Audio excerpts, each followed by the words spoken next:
Hello, instructors and students. National is introducing new simSchool features and feedback to support candidate understanding of and practice in integrating classroom strategies that support student literacy development. Let's review the new tools and features available to you. On the surface, nothing has changed in the way that you will access, play, or review your time in simSchool modules. What has changed is the new in-simulation strategies available and new personalized feedback that you will receive specific to literacy skills development. When we enter the ITL 608 course, you'll now notice two modules specifically identified as being literacy themed. When we click to play, notice a new resource will load for us, the Module Literacy Observation Checklist. This PDF file will show us all of the new strategies that National would like you to practice integrating.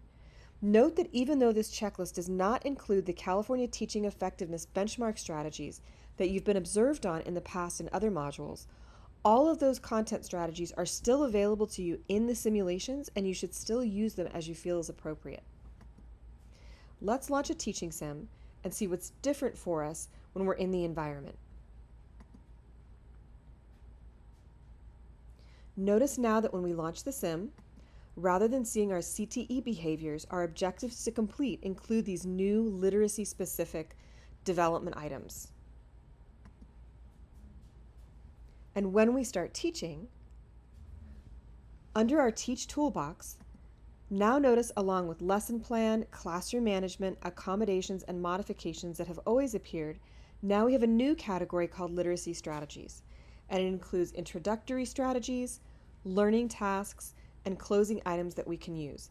These are among the items that will appear on the observation checklist that we received, as well as new items that appear under classroom management, including remembering students to be supportive and kind to one another, remembering students to maintain a growth mindset when they're learning, and remembering them to answer questions at the very best that they can. So these will always be available to us now when we're operating in a module that's identified as being for literacy skills development.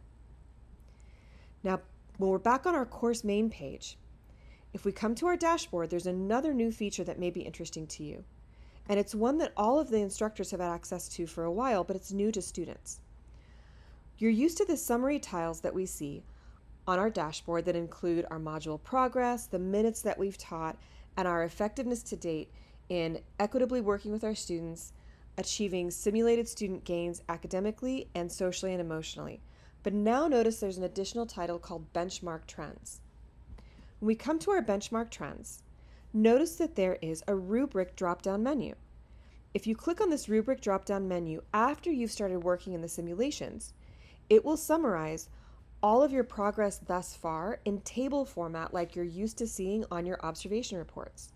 So now, if we click on our literacy observation rubric, we'll see across our two literacy modules and all of the classes that we've taught, how are we progressing in achieving our benchmarks.